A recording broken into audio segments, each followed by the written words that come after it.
What's going on, everybody? Welcome to another edition of Axe Creation.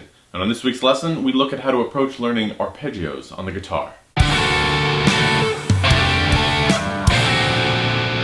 So we recently looked at how to approach learning scales and modes on the guitar, and I share with you how I like to do it.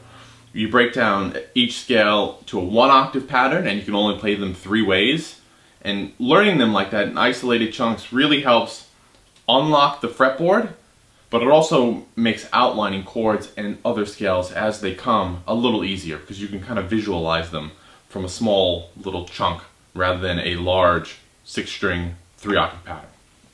So, same thing this week with arpeggios. Rather than learning some big 5-string sweep patterns, these are not sweeps. This is not one of those lessons. We're just looking at how to visualize on the guitar. And we're going to take those patterns, those scale patterns that we learned, and apply arpeggio patterns to them. Right? So we did A major, A mixolydian, and A melodic minor. Okay? So if you want to follow along with the tabs, down in the description below you'll find PDF and Guitar Pro. We did A major last week in 5th position 3 different ways. One with our first finger, one with our second finger, and then with either your third or your pinky, depending on where you are on the guitar and what's comfortable for you. So we had these 3 patterns.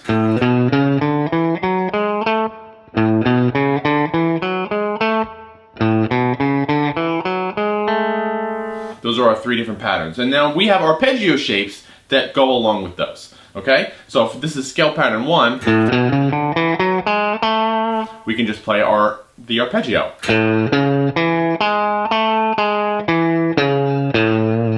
Outlines that pattern perfectly. And that is 5, 9, 4 on our fingers, 7, 6, 7.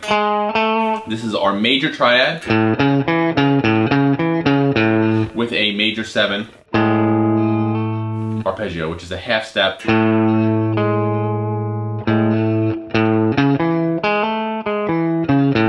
Right, and then there are lots of ways to practice this. We're not going to get into that in this lesson. I just want to show you guys these patterns.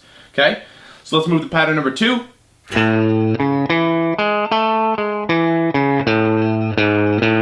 Right, and this one is 5, skip a next string, 5th string, 4, 7, next string, 6, 7. So the notes or the pitches of these notes are the exact same.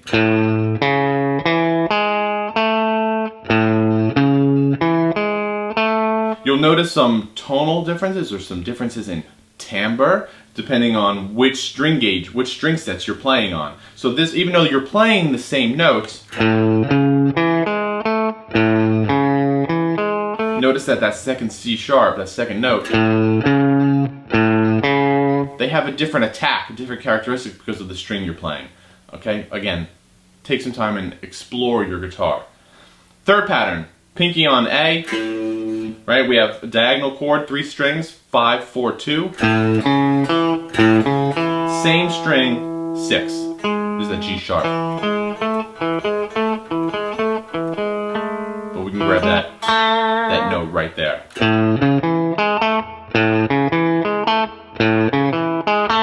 Okay?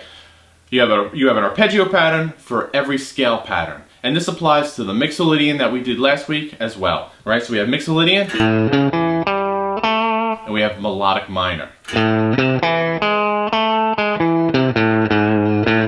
Very fun little sound. Alright? There you go, guys. Short, concise little lesson. Take those scale patterns that we worked on and learn and apply the arpeggio patterns to work on. You know, go up the scale, down the arpeggio, up the arpeggio, down the scale. And again, this goes on just like we did last time, how these run into each other. You can connect them, right? So if we do this one, the first one, well, I'm on my middle finger. So just like we did with the scale patterns. Now this is a little bit awkward because of the string change, right? From the 3rd to the 2nd string. So you might have to finger those a little bit differently. Find a finger pattern that works for you. Let's do it the second one. Well, I landed on my pinky, so now I can play my pinky arpeggio. Now, I can either grab that note there, which you're probably all familiar with, or I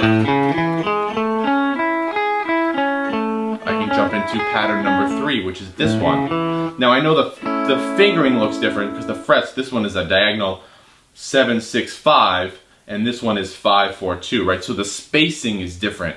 But that's only because of the string change. From the third string to the second string, that interval is different from all the other ones. So the patterns don't change, but the shapes change by 1 fret. Okay, so don't let that confuse you. This is still this.